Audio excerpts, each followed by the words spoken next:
Après les tueries de Buffalo et de Uvalde dans l'école élémentaire au Texas, la question se pose de savoir si le Congrès fédéral américain va pouvoir voter une loi pour restreindre le libre accès, la libre possession d'armes à feu aux États-Unis. Et pour cela, il faut que le Sénat vote par une majorité de 60 sénateurs, c'est-à-dire que 10 sénateurs républicains votent avec les démocrates. Or, c'est un sujet qui est profondément clivant dans la guerre culturelle et très très partisane aux États-Unis qui porte sur certains sujets, dont celui-ci. Et ces derniers jours, une vingtaine de sénateurs républicains et démocrates sont parvenus à un compromis qui, comme tout compromis, n'est pas parfait,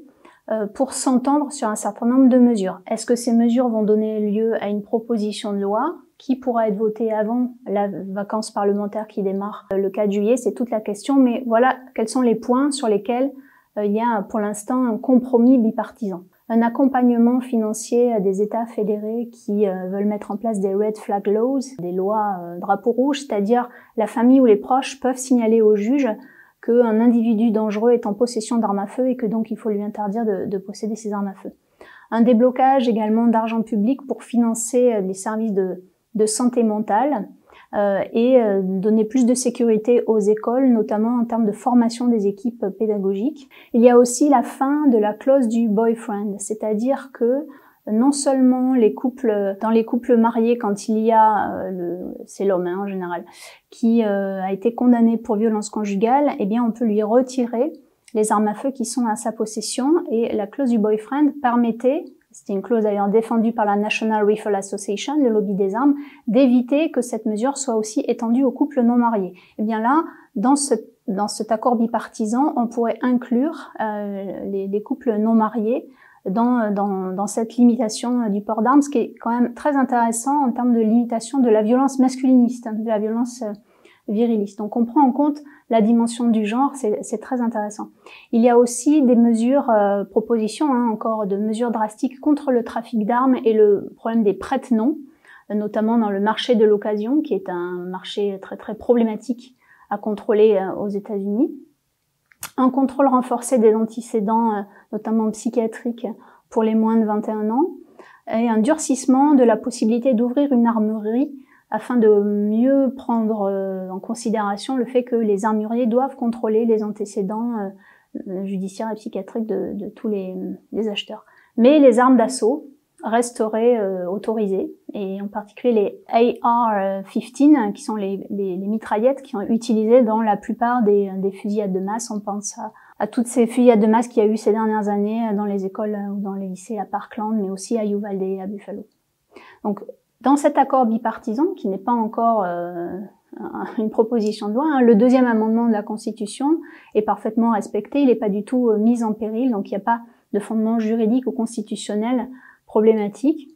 Il y a une forte pression aujourd'hui de l'opinion publique pour limiter le port d'armes, avec une majorité d'Américains et d'Américaines qui sont pour des restrictions, et une échéance électorale importante qui sont les élections de mi-mandat dans 5 mois, donc les républicains doivent absolument en tenir compte, sachant que les États-Unis sont un pays où il y a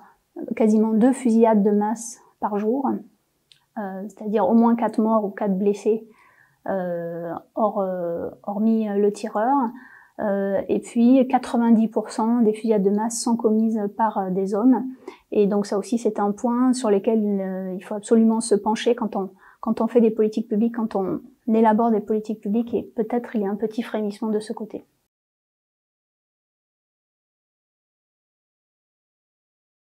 Un autocrate en puissance qui s'accroche au pouvoir à tout prix, même celui de la violence. Voilà comment Donald Trump pourrait être caractérisé par les membres de la commission parlementaire qui est en train de rendre ses premières conclusions dans des séances publiques. 7 parlementaires démocrates, 2 parlementaires républicains,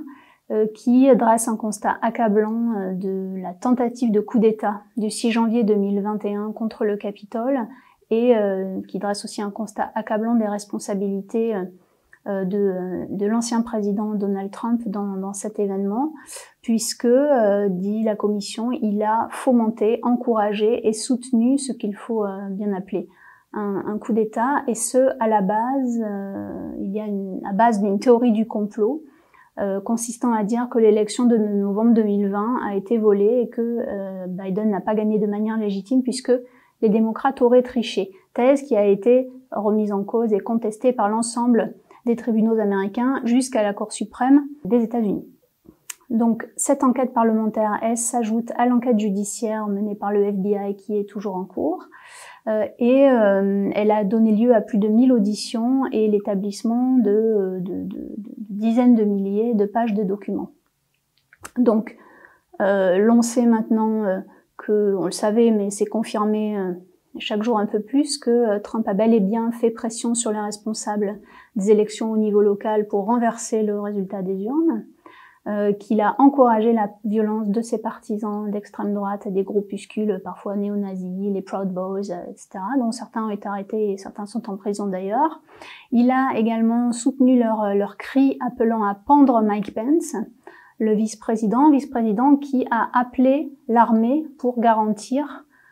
pour restaurer l'ordre plutôt au Capitole, ce que Trump avait refusé de faire.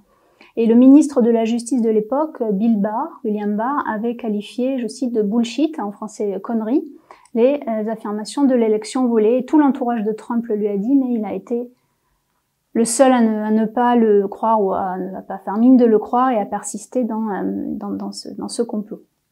Donc l'enquête parlementaire doit aller vite parce que si les républicains reprennent la Chambre des représentants aux élections de mi-mandat en novembre, eh bien l'enquête pourrait bien être enterrée. Et il et elle rappellent que la démocratie américaine est en danger. Elle est attaquée par le conspirationnisme d'extrême droite qui débouche dans des violences et parfois dans des crimes, parce qu'il y a eu des morts au Capitole. Et les fake news, les désordres de l'information, on voit que ça a des effets très concrets sur la vie des gens et sur la mise en cause de la démocratie. Le jour où cette audition publique a eu lieu, Trump a répété que cette journée du 6 janvier 2021 avait été formidable, avait été un grand moment dans l'histoire pour rendre sa grandeur à l'Amérique. Il est toujours dans la dénégation du résultat des urnes. Et par ailleurs, la question se pose de savoir si le ministère de la Justice va ordonner des poursuites contre lui pour complot, conspiration, obstruction à la justice. Ça nous fait penser un peu à l'affaire du Watergate de Nixon, mais on est vraiment dans une époque très différente puisque déjà les faits sont beaucoup plus graves et ensuite l'Amérique est beaucoup plus polarisée qu'à l'époque puisque une majorité de républicains continue de considérer que Trump finalement aurait dû être réélu. Il a beaucoup de soutien et cette théorie du complot de l'élection volée est aussi une machine à cash, puisqu'elle entretient le buzz, elle entretient un récit négatif sur Twitter et sur les réseaux sociaux d'extrême droite qui sont aussi une machine à récolter des fonds pour son éventuelle nouvelle campagne en 2024.